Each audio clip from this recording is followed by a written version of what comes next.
अस्सलाम वालेकुम dear students, I welcome you all to our YouTube channel. आप देख रहे हैं कि एकेडमी और मैं हूं आपका ट्यूटर अरुण सुरेश। मैं उम्मीद करता हूं आप खैरियत से होंगे और बायोलॉजी के रिलेटेड अपने सारे के सारे डाउट्स और क्यूरीज को क्लियर करते आ रहे होंगे। लास्ट के वीडियो लेक्चर में जिस चीज़ को हमने डिस्कस किया था वो हमने टू किंगडम क्लासिफिकेशन को देखा था। किस तरीके से कार्लस लिनियस ने जो है ऑर्गेनिजम्स को दो किंगडम्स में क्लासिफाई किया था on the basis of some characters जो हमने डिस्कस किए थे। उसके बाद हमने इसकी लिमिटेशन देखी थी, हमने रीज़न देखा था कि क्यों जो है टू किंगडम सिस्टम क्लासिफिकेशन जो है फेल हो गया था।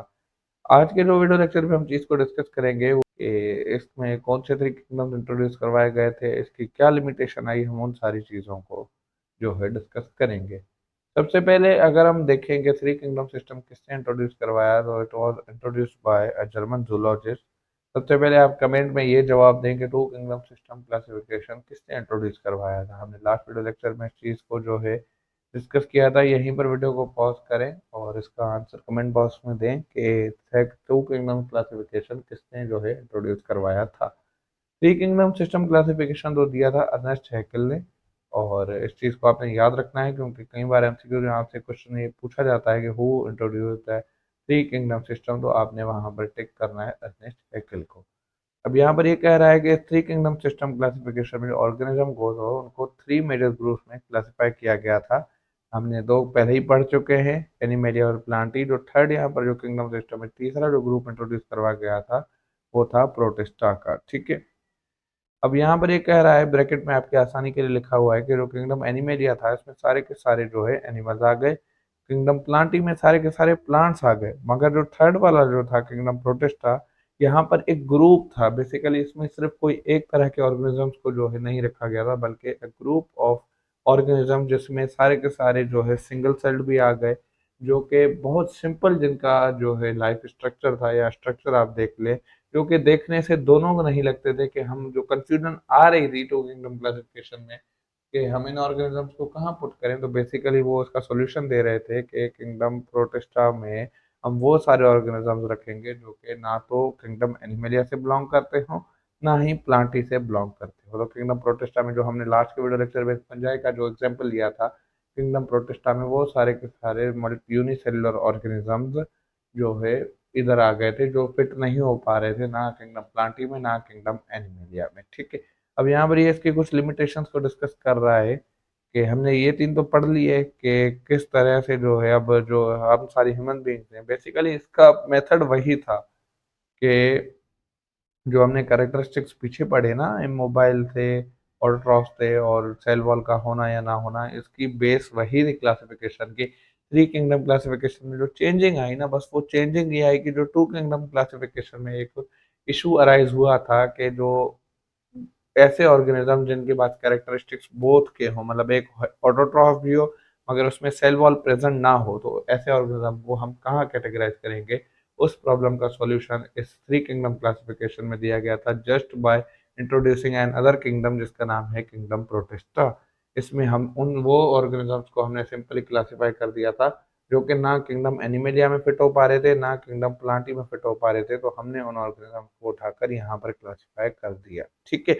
अब यहाँ पर बेसिस वही है, आप इस पे ना रहिएगा कि किंगडम की जो है हमें क्लासिफिकेशन की बेसिस नहीं पता चली। बेसिस वो ही है जो टू किंगडम क्लासिफिकेशन की थी, बस हमने जो इशू वहाँ पर अराइज हो रहा था उस इशू को सॉल्व करने के लिए हमने तीसरा किंगडम जो है इंट्रोड्यूस करवाया।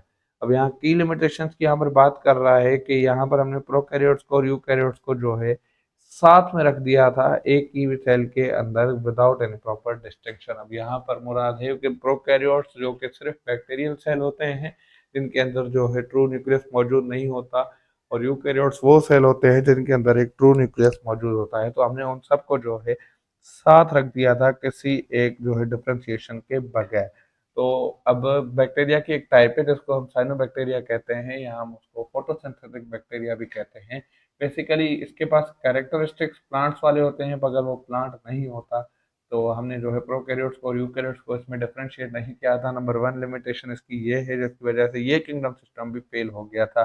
सेकेंडली यहाँ पर ये कह रहा है कि the protista group is extremely heterogeneous mixing organism with very biology and.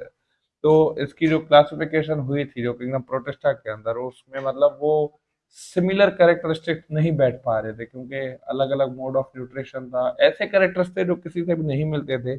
तो जो ऑर्गेनिजम्स थे उनको यहाँ पर फिट कर दिया, तो एक वो सिमिलैरिटी नहीं दिख रही थी, क्योंकि हमने क्लासिफिकेशन में बेस में एम में यही पढ़ा था कि जिन चीज़ों की सिमिलैरिटी हो, जिनके कैरेक्टर्स सेम हो, उनको साथ उठा के रखना। तो मगर किंगडम प्रोटेस्टा में ऐसा कुछ नज़र नहीं आ रहा था, क्योंकि वो सारे अलग अलग जो है जगहों से, अलग अलग एंसेस्टर से बिलोंग करते हैं, तो एक हेट्रोजेनेसिटी बढ़ गई थी वहां पर। इसी वजह से ये थर्ड किंगडम सिस्टम भी यहाँ पर फेल हो गया। यहाँ पर कह रहा था criteria are largely based on observable traits nutrition, जो हमने ऑटोट्रॉफ्स और हेटेरोट्रॉफ्स की बात की, स्ट्रक्चर जो हमने यूनिसेलुलर और मल्टीसेलुलर की बात की, rather than the clear evolutionary relationship. यहाँ पर ये कह रहा है कि ये जो थ्री किंगडम सिस्टम था, क्लासिफिकेशन जो है मोर फोकस करती है उनके स्ट्रक्चर पर, उनके न्यूट्री मोड ऑफ न्यूट्रिशन पर, बजाय कि वो कहाँ से इन्वॉल्व हुए, उनका एंसेस्टर से क्या ताल्लुक है, इन चीज़ों पर फोकस नहीं करती। यहाँ पर कह रहा है, नेक्स्ट पॉइंट में डिस्कस कर रहा है, it fails to account well for the microbial diversity and the new discoveries of life form। यहाँ पर ये कह रहा है कि इसने जो बैक्टीरिया, ये बेसिकली फर्स्ट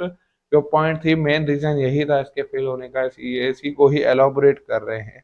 लास्ट पॉइंट में डिस्कस कर रहा है, because of this fall it is not largely seen in outdated and replaced by many refined systems. Third kingdom system भी फेल इसी वजह से हो गया था कि हमें जो है एक सिमिलैरिटी नहीं देखने को मिल रही थी, हेटेरोजेनेसिटी बढ़ चुकी थी ऑर्गेनिजम्स के दरमियान में, इसी वजह से जो है हमने ये सिस्टम भी फेल हो गया था।